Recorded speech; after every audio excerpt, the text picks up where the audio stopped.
मेरा आशय था कि जिनकी श्रद्धा और शक्ति से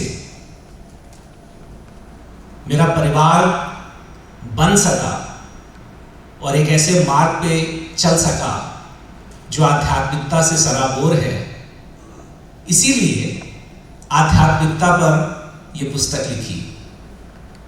और ये जो मैं आलेख लिखता हूं स्वदेश के लिए, उनका एक संकलन है। थोड़ा सा मैं इस पुस्तक के विषय में बताना चाहूंगा। पहला चीज तो ये कि आप इस पुस्तक को कहीं से भी पढ़ सकते हैं।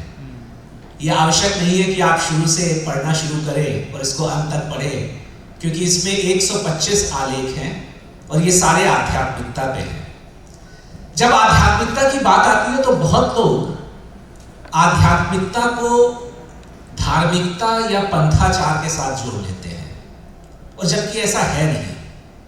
ये जो आध्यात्म शब्द है ये बना है, यदि हम इसका संधि विच्छेद करें तो अधि आत्मा, अर्थात आत्मा द्वारा अधिकृत। आत्मा द्वारा अधिकृत जो भी कार्य किया जाए वो आध्यात्मिक कार्य होता है। और आत्मा क्या है? अब इस विषय पे संशय आता है, क्योंकि आत्मा के 4 अर्थ हो सकते हैं। आत्मा का अर्थ स्व हो सकता है, आत्मा का अर्थ आत्मा हो सकता है, जिसको हम लोग सोल नाम से जानते हैं।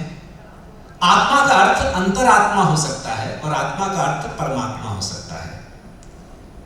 यहां पे जो मैंने अर्थ दिया है वो अंतरात्मा का दिया है, परंतु आप स्वतंत्र हैं कोई भी अर्थ देने के लिए। अगर आप सोचते हैं कि जो स्व द्वारा अधिकृत हो वही कार्य करना है, वही करिए।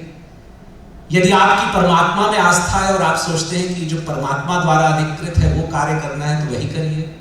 अगर आपको लगता है कि आत्मा जिस कार्य को कार्य समझे वो करना है, वही करिए। और यदि, जैसा मैं बोलता हूं कि यदि आप अंतरात्मा की वाणी को सुन करके कोई कार्य करते हैं तो वैसे करिए, और वो आध्यात्मिक कार्य ही होता है। और अंतरात्मा क्या होती है? अंतरात्मा वह वाणी है जो हम सबके अंदर होती है और जो हमको लज्जा, भय और शंका से दूर ले जाती है।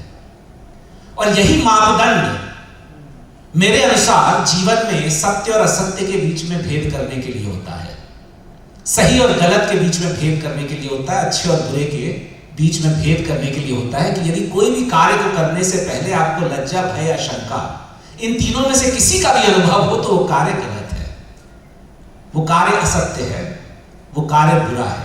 लेकिन यदि इनका अनुभव ना हो तो वो कार्य सही है। और इसी को मूलभूत में रख करके हमने इन आलेखों को लिखा है और इनका संकलन किया है।